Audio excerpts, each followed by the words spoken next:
They say weddings bring families together, but mine tore me apart in ways I never saw coming.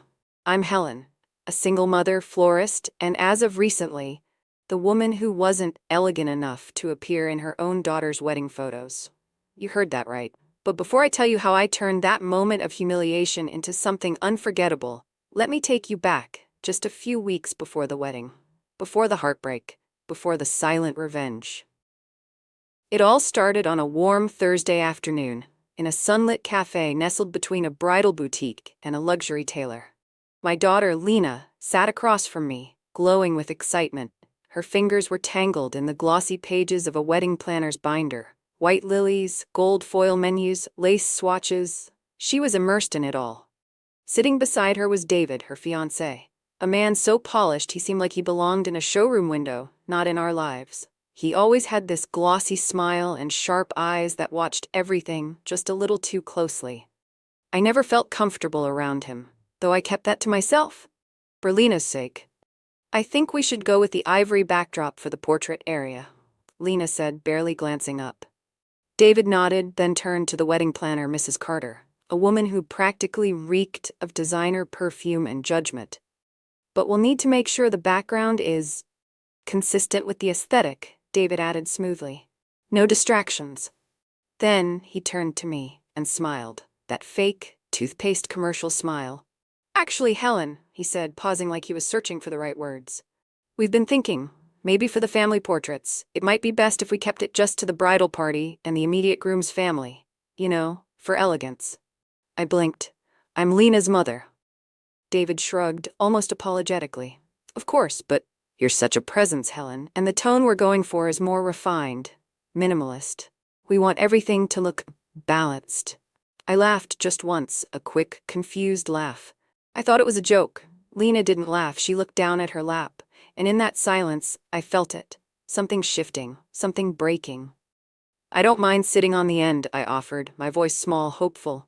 Or we can do a separate picture, just me and Lena. David shook his head. It's not personal, it's just, well, Mrs. Carter agrees, don't you? Mrs. Carter smiled without showing her teeth. Sometimes less is more, dear, and, well, the dress code is black tie. Do you have anything formal? I wanted to tell her that I had worked 3 jobs to raise Lena, that every ribbon on her childhood birthday cakes, every piano lesson, every college application fee had come from my tired hands. But instead, I just said, I'll find something. Lena finally looked at me, and her eyes, they were filled with something that looked a lot like guilt, but not enough to speak up. Mama, she said, reaching for my hand, maybe this is best for the theme. I smiled. I don't know how I did it, but I did. I stood up slowly, smoothing my dress, just a simple faded blue thing I had worn hundreds of times. Nothing fancy. Well, I said, I wouldn't want to ruin the aesthetic. I turned and walked out of that cafe, my heart pounding, my throat tight. But I didn't cry. Not yet. Instead, I walked, just kept walking. Past the dress shops, past the gelato stand where I used to take Lena when she was little, past everything that now felt so far away. I got home that evening and sat in my tiny living room, surrounded by old photos. Me and Lena at her kindergarten graduation. Me and Lena making Christmas cookies and flower-covered aprons. Me holding her on the day she was born, sweaty and exhausted and happier than I had ever been. Not elegant enough. That phrase kept echoing in my head like a cruel joke. Then, right when I felt the first tear slip down my cheek, my phone buzzed. It was a name I hadn't seen in years. Anthony Marks. Anthony was an old friend, someone I had met through the flower business. A gentle soul with sharp business sense, he had started a nonprofit after recovering from bankruptcy. I once helped him build a memorial garden for his late wife.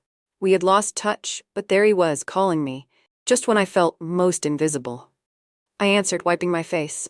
Anthony? Helen, he said, his voice warm as ever. I heard from a mutual friend that your daughter's getting married. Congratulations. Thank you, I whispered. There was a pause. You okay? That's all it took. That one question. I didn't tell him everything, just enough. Anthony was quiet for a moment, then he chuckled softly. You'll never believe this, he said. I recently invested in a luxury wedding firm. One of the partners is, I think his name is David? My breath caught. David Carter? That's the one. I stared at the phone, stunned, and just like that, an idea began to bloom. Not revenge. Not really. Just a reminder. A reminder that grace doesn't always need a spotlight, but sometimes it deserves one. They thought they could erase me from the picture. But they forgot one thing. I was the one who gave them the canvas. And I was just getting started. They say the best revenge is living well, but I wasn't interested in revenge. I was interested in memory, legacy, and a little poetic justice. After that call with Anthony, something inside me shifted. Not anger, not bitterness, just a deep, still kind of clarity, like the kind you get when a storm has finally passed and all that's left is the wreckage and the question, what now? And that's when I knew, if they were going to erase me from the surface, I would carve my name into the foundation. Quietly, powerfully, permanently. Let me tell you what happened. The next morning, I met with Anthony at a small, tucked-away garden cafe, our old meeting spot. It hadn't changed a bit. Ivy curling around the trellis, worn stone tables, the scent of lavender hanging in the air. He wore the same smile, too. The kind that made you feel like you had just been let in on a secret. I've already looked into it, he said, sliding a folder toward me. David's wedding firm, Lavelle & Cross, they handle premium wedding planning and vendor coordination, everything from flower arrangements to music licensing to the reception playlist. I flipped through the pages, contracts, invoices, timelines, and then, there it was, a page titled, Executive Sponsorship, Anonymous Angel, Tier A. I raised an eyebrow. Anonymous Angel? Anthony smiled. Sometimes the ones who give the most prefer not to be seen. I stared at it. A 6-figure sponsorship, all routed discreetly through one of Anthony's holding companies, linked directly to Lavelle & Cross. I would fund the entire floral arrangement, the venue upgrade, the custom lighting, even the videographer's drone package. All of it. Quietly. You're sure this won't trace back to me? I asked. He leaned back, sipping his tea. Not unless you want it to. I didn't say yes right away. I took the folder home and stared at it on my kitchen table for hours. I thought of Lena as a child, her eyes wide at the first snow, the way she used to beg me to braid her hair before school. I thought of how she used to call me her best friend. And I thought of that cafe meeting, of her silence, of David's smug face, of Mrs. Carter asking if I had anything formal enough. And that was it. I signed the paperwork the next day. And just like that, I became the invisible force behind the biggest day of their lives. Not elegant enough for the photo, but elegant enough to fund their fantasy. I watched it all unfold like an audience member in a play I'd helped build. Lavelle & Cross bragged to Lena about a last-minute corporate sponsor that came in to elevate the event. Suddenly, there was a swan eye sculpture at the reception, an international string quartet, and crystal centerpieces flown in from Italy. Oh my God, David, Lena gasped during one of our rare calls. It's like something out of a magazine. David chuckled. High society attracts high society. I rolled my eyes so hard I saw my childhood. Still, I smiled. Because behind every string of those imported lights was me. The florist, the mother, the ghost in the frame. And then, something happened that I didn't expect. I got an email from the wedding videographer. Dear Miss Carter, it read. As the event's anonymous patron, we wanted to confirm you received our preview slideshow tribute before the final screening. It's set to play during the reception dinner. My heart dropped. Slideshow? I hadn't authorized that. I clicked the attachment. The music started first, slow, sentimental piano. Then the images began. David as a toddler, Lena in her prom dress, college graduation shots. Then, a photo of me and Lena, at the beach, her arms around my neck, sand in our hair. Pure joy. I blinked, stunned, more followed. Me teaching her how to ride a bike, me holding her hand on the first day of kindergarten, me standing in the rain with her after a broken heart, all set to this swelling emotional score. I covered my mouth, overwhelmed. Then the final slide came on, white text on black. Sponsored in honor of the woman who raised the bride with love, grit, and endless grace. You know who you are. I sat back, breathless. I never asked for recognition, never planned to step into the spotlight. But someone had seen me, had felt it. Anthony. He had done this. And suddenly, the idea of remaining invisible didn't sit quite right anymore. Not after everything I had given. Not after everything they took. Still, I let the days pass. Let the wedding week approach. Let the buzz grow louder.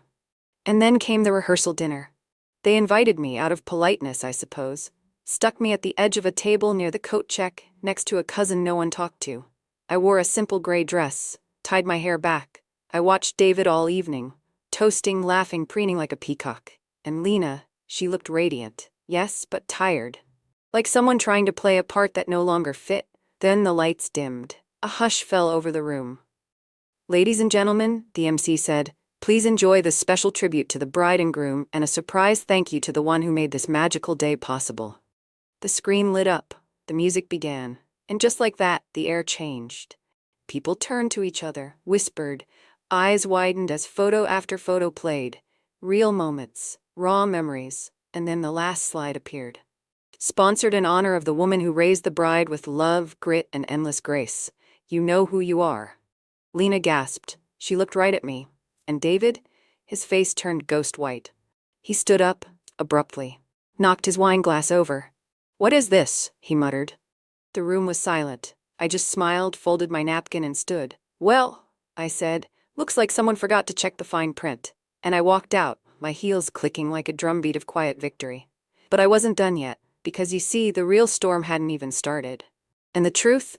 It wasn't just my name that was left off the wedding photos. It was something else, something bigger, something that was about to explode.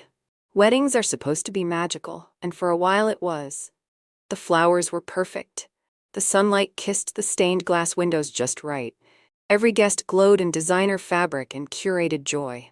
Even the air smelled like money, roses, and something else. Nervous tension. I felt it the moment I arrived at the venue. It sat in my chest like a brick, tight and cold, refusing to move. Not fear, not shame, just anticipation. Something was coming, and I could feel it. The reception dinner the night before had already shaken the surface. David's pale face after the slideshow tribute? That was the beginning. But what happened at the wedding itself? That was the reckoning. Let me take you back to that morning. I almost didn't go. After the slideshow, part of me thought, "You made your point, let it go." But then I remembered the look on Lena's face. Not anger, not embarrassment, confusion. And something else, something deeper. A flicker of realization. She hadn't known. She hadn't known it was me all along. And if there was still a bridge between us, no matter how broken, I wasn't ready to burn it completely. So I went. I wore a navy dress, simple, elegant, nothing flashy. I arrived early, sitting at the very back of the church, where the ushers wouldn't see me or pretend not to. It was strange, being a ghost in a room I helped build. But I didn't mind. Not really. I watched from a distance as Lena walked down the aisle, stunning in her gown, eyes brimming with emotion. She looked at David like he was everything, but I watched him. And David? He looked distracted, like a man waiting for a phone call in the middle of a performance. I didn't understand it then, but I would. Oh, I would. The ceremony ended. Applause, kisses, photos, and then the reception. I found myself again seated near the exit. No one approached. Some glanced my way, unsure whether to smile or pretend they didn't see me.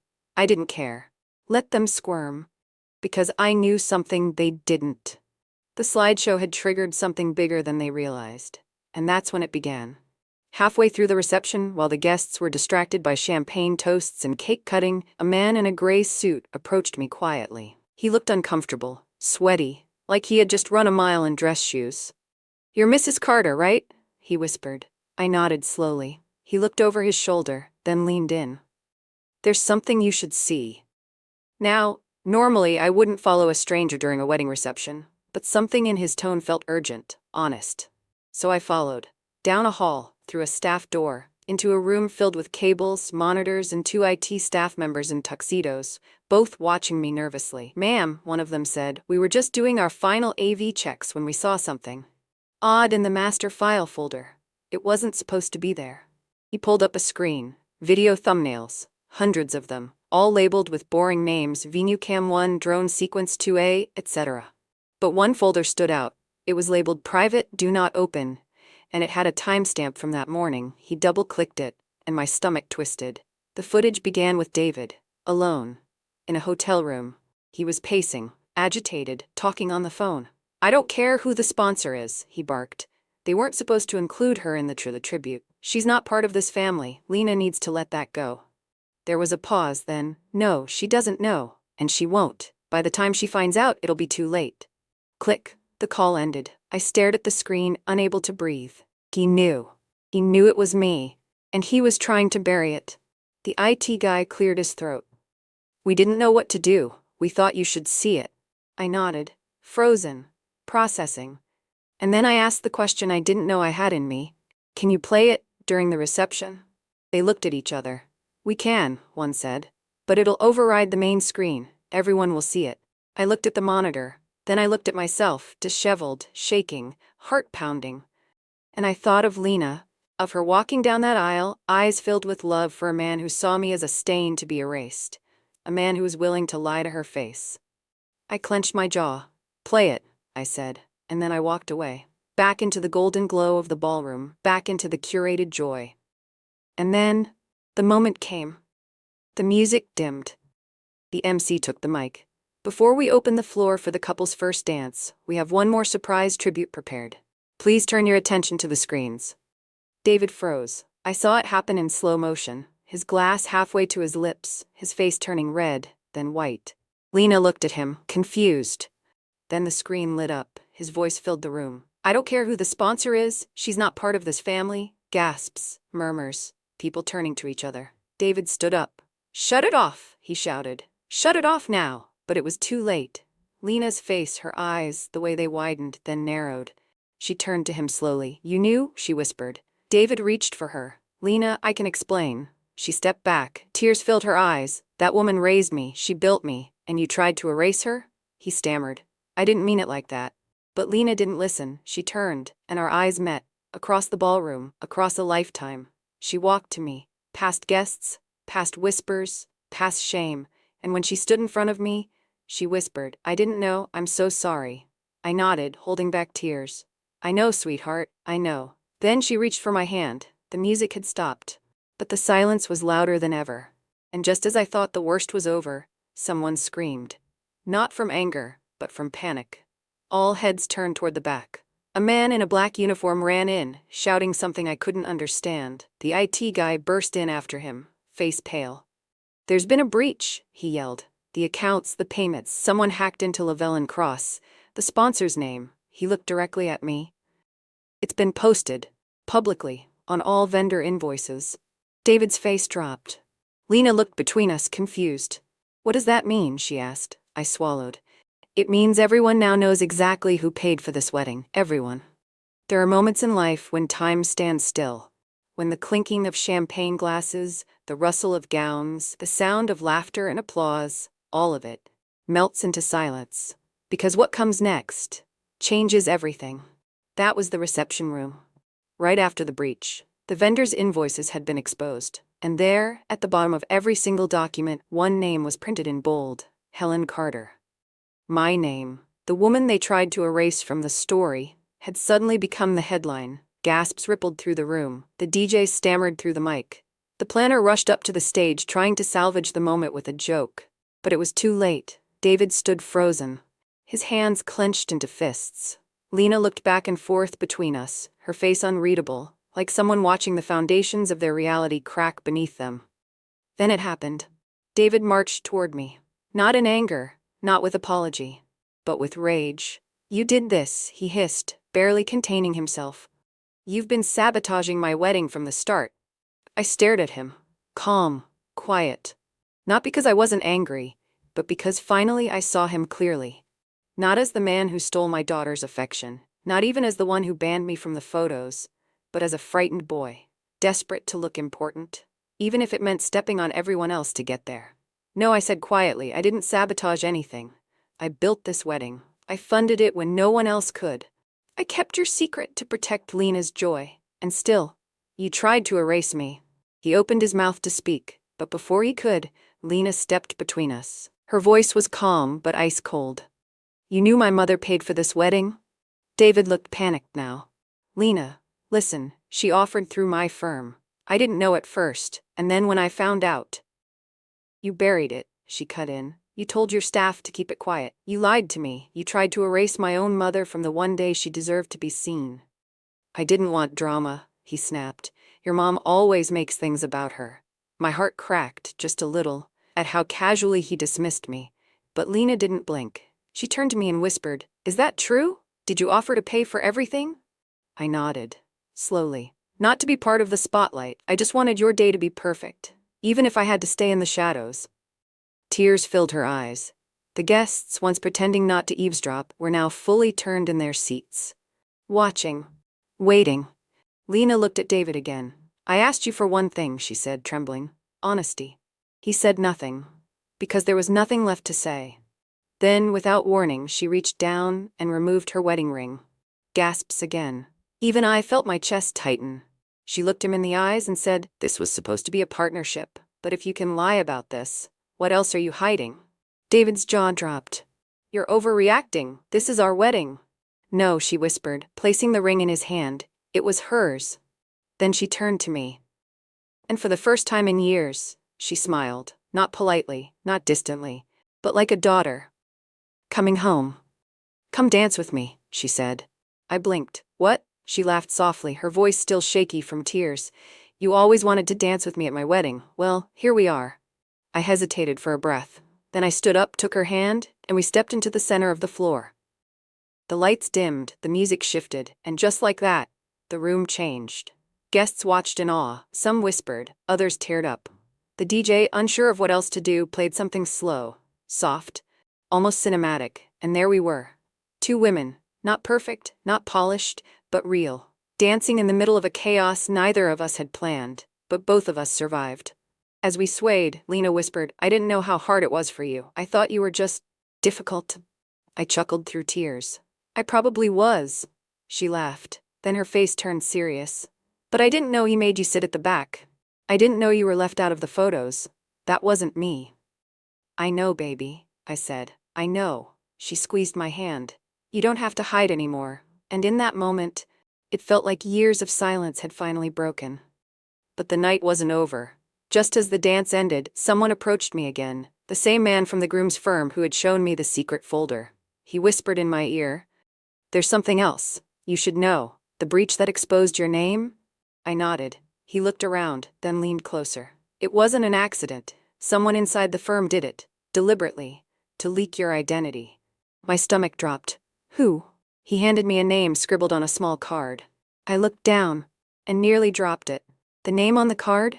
David's assistant. And under it, scribbled in pen, "Call me. I have the real reason he married your daughter." Suddenly, everything I thought I knew about that wedding changed again. It wasn't just about erasure, or pride, or vanity. There was something else, a deeper secret, and I was about to find out what it was. The truth is rarely simple. And some weddings aren't just about love. They're about power, control, and what's hidden beneath the vows. So what is David hiding?